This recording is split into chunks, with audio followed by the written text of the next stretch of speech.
नमस्कार मित्रों, आज फिर अखबारों की सुर्खियों को लेकर हाजिर हैं। दैनिक भास्कर का फ्रंट पेज लेते हैं। भास्कर ने आज राज्यसभा में वक्फ बिल पास होने पर बड़ी खबर लगाई है। भास्कर लिखता है कि रात 2:33 पर राज्यसभा में वक्फ बिल पर 12 घंटे चर्चा, 128 के मुकाबले 95 मतों से विधेयक पारित हो गया है। ये वक्फ संशोधन विधेयक पारित हुआ है। ये विधेयक दोनों ही सदनों से पारित हो गया है। अब राष्ट्रपति के हस्ताक्षर होने के बाद यह लागू हो जाएगा। वो सब कुछ जो आपके लिए जानना जरूरी है। वक्फ बिल क्या है, नए बिल से क्या बड़ा बदलाव होगा, दान की संपत्ति का क्या मामला है, सभी वक्फ संपत्तियां ऑनलाइन होगी। अब वक्फ संपत्ति कैसे घोषित होगी, क्या कोर्ट में चुनौती दी जा सकेगी, वक्फ ट्रिब्यूनल के फैसलों को 90 दिनों के भीतर हाई कोर्ट में चुनौती दी जा सकेगी। पहले ट्रिब्यूनल का फैसला ही अंतिम माना जाता था। बोर्ड में महिलाओं की क्या भूमिका होगी आदि पर भास्कर ने विस्तार से खबर लिखी है। सबसे बड़ी जो खबर है, या इस खबर में जो बात उभर के आई है कि हमारे सांसद माननीय कितना काम करते हैं। रात की 2:30 बजे तक इस बिल पर चर्चा करते रहे और अंततः बिल पारित हो गया। दूसरी खबर है, बांग्लादेश में तख्ता पलट के बाद पहली बार एक मंच पर दिखे पीएम मोदी और मोहम्मद यूनुस।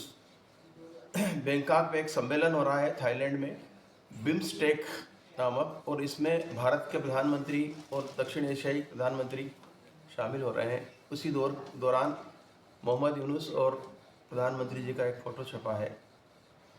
एक मंच पर दिखे, बातचीत हुई क्या नहीं हुई, ये कोई विवरण आया नहीं है।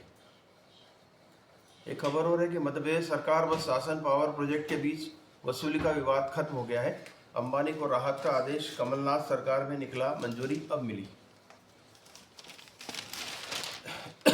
दूसरे फ्रंट पर ट्रंप छाए हुए हैं। भारत पर चीन से आधा टैरिफ, फार्मा और इलेक्ट्रॉनिक्स में हमें 2 लाख करोड़ का लाभ होगा।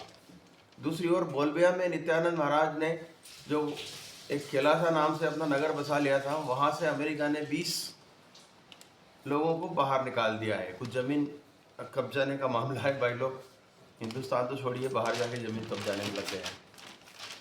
मध्य प्रदेश में ओबीसी 48%, सरकारी नौकरी में हिस्सा सिर्फ 16.8%। पिछड़ा वर्ग आयोग बोला 35% आरक्षण मिले। आरक्षण का मामला अभी भी गर्म है।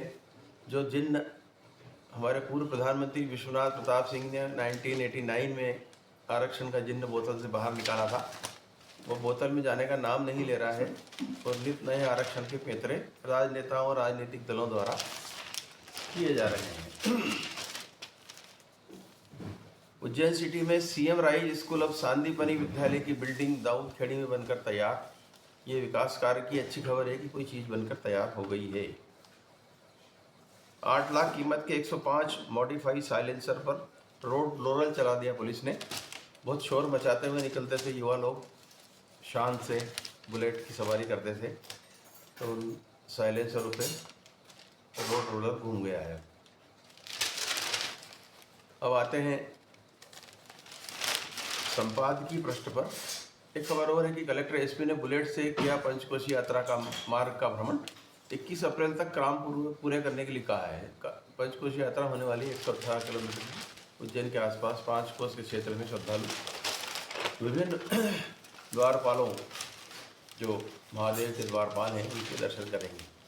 संपादकीय पृष्ठ पर पलकी शर्मा, जो मैनेजिंग डायरेक्टर है फर्स्ट पोस्ट की, उन्होंने लिखा है कि पाक अपने प्रांतों की फिक्र करे, पीओके को संभालना पाक के बुत्ते की बात नहीं। अब ये चर्चा चली रही है कि पीओके भारत में शामिल होगा, तब शामिल होगा तो क्या करेंगे शामिल करके, ये भी एक सोचने वाली बात है। वैसे ही बहुत मुश्किलात हैं।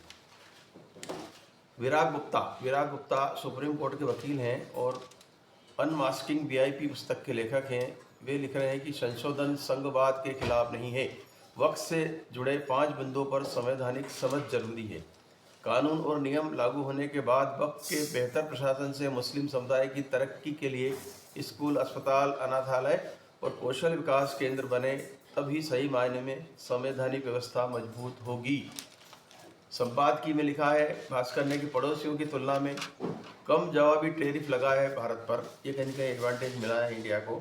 मोदी साहब के और ट्रंप साहब के संबंधों को लेकर। तो अगली खबर पर आते हैं।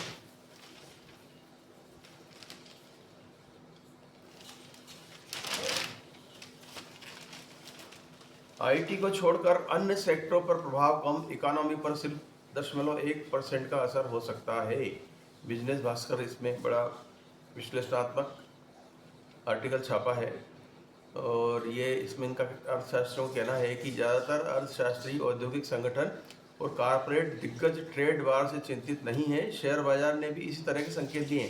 शेयर बाजार एकदम धड़ाम से नहीं गिरा है कल, हल्का हल्का उसने अपना असर दिखाया है। जो लोग सोच रहे थे कि एकदम जमीन छू लेगा, वो नहीं हुआ। देश विदेश वाले पन्ने पर लिखा है कि उत्तराखंड यूसीसी के 2 माह, कानून में दिक्कतें, सरकार कर सकती है संशोधन, सभी लोगों के लिए एक जैसा कानून हो। इसका प्रयोग उत्तराखंड में हुआ है, यूनिफाइड सिविल कोड का, और इसमें क्या क्या दिक्कतें आ रही है ये भी सामने आ रही है। इसको लेकर के मंथन चल रहा है। हो सकता है इससे कोई अमृत निकले और पूरे देश में यूसीसी लागू हो। अब लेते हैं दैनिक भास्कर, नई दुनिया की खबरें लेते हैं। नई दुनिया में एक खबर है कि उज्जैन घूमने को जल्द मिलेगी किराए पर इलेक्ट्रिक बाइक। जो दर्शनार्थी बाहर से आते हैं उनके लिए अच्छी खबर है। रिजिजू का जो है, सरकार ने राज्यसभा में जब बिल पेश किया तो हमारे यहाँ के जो संसदीय मंत्री है किरण रिजिजू ने कहा कि मुस्लिमों के अधिकार नहीं छीनेगा वक्फ संशोधन विधेयक। मध्य प्रदेश की 1455 ग्राम पंचायतें भवन विहीन, 2531 के भवन जर्जर हो चुके हैं। पंचायती राज लागू हुए 95 के बाद काफ़ी समय बीत गया है, तो जर्जर हो रही है कुछ व्यवस्थाएं, को सुधारना होगा। इसी तरह से खबरें वही हैं सब स्कूटर वगैरह को लेकर के। एक और खबर है, 4 लेन का परियोजना काम पिछड़ा। सिंधी कॉलोनी चौराहे से हरी फाटक पुल तक 4 लेन सड़क परियोजना का काम यहाँ समय से पिछड़ गया है। अब कायदे से प्रोजेक्ट पूरा हो जाना था, मगर 30% ही काम हुआ है। रोज़ इस तरह की खबरें जो आम आदमी के सरोकार की होती है, नई दुनिया में लगती हैं।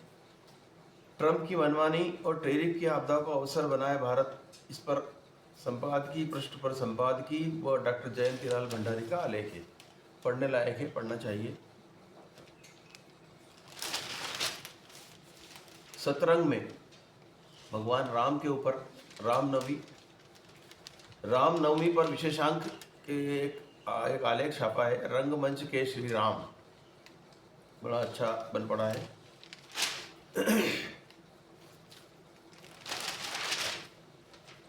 आईपीएल की खबर है, धूम धड़ाका, वेंकटेश ने दिखाया अपने दाम का दम।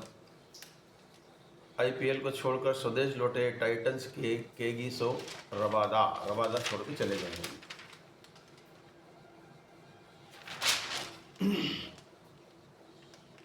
पीएम मोदी साहब ने देश विदेश वाले पन्ने पर उनका एक बयान छपा है। थाईलैंड में के बैंकॉक में गुरुवार को भारतवंशी मुस्लिम समुदाय ने प्रधानमंत्री नरेंद्र मोदी का गर्मजोशी से स्वागत किया। एक फोटो छपा है। मोदी जी यहाँ कह रहे हैं कि हम विस्तारवाद नहीं, विकासवाद का समर्थन करते हैं। उधर चीन ने अमेरिका को धमकी दी है कि अमेरिका या तो टैरिफ रद्द करे या फिर कड़े कदम के लिए तैयार हो जाए। चीन ने धमकाया है।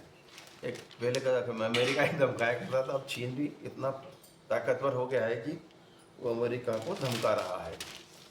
अंतिम पेज पर नई दुनिया के, आत्मनिर्भर बना अंधेरी जिंदगी में खुशियों का उजाला भर रही प्रज्ञा दीदी। नमो देवे महादेवे करके नई दुनिया में खबर लगी है। ये दिल्ली के रेड लाइट एरिया के तौर पर बदनाम जीबी रोड में रहने वाले महिलाओं के लिए सम्मानजनक जीवन जीने को मार्ग प्रशस्त करने के लिए प्रज्ञा बिसेरिया कटकथा फाउंडेशन चला रही है। उस पर एक फीचर किया गया है। और एक खबर और है इधर उधर की, थोड़ी चटकी है। इसमें लिखा है कि दुकान चलाने के लिए पत्नी को बना दिया सुअर। ध्यान आकर्षित करना चाहते थे दुकान के मालिक। पेरिस में हुआ है काम। फ्रांस के कान में खाने की चीज़ें बेचने वाली एक छोटी सी दुकान अपने नाम की वजह से अंतर्राष्ट्रीय सुर्खियां बटोर रही है। दरअसल इस दुकान का नाम माँ फेमे ईस्ट यून पोचोन, मेरी पत्नी का एक सुअर है, ये नाम रखा गया है। असामान्य नाम के कारण इसे आलोचना झेलनी पड़ रही है। दुकान के 2 पुरुष मालिकों ने बताया कि यह नाम लोगों को अपमानजनक लग रहा है, लेकिन उन्हें मज़ेदार लग रहा है। कुछ भी करो और प्रसिद्ध हो जाओ, बस यही फार्मूला है आज के युग में। आज बस इतना ही। हरिशंकर शर्मा की ओर से नमस्कार। कृपया यूट्यूब पर जाकर बेल आइकन दबाएं और सब्सक्राइब करें।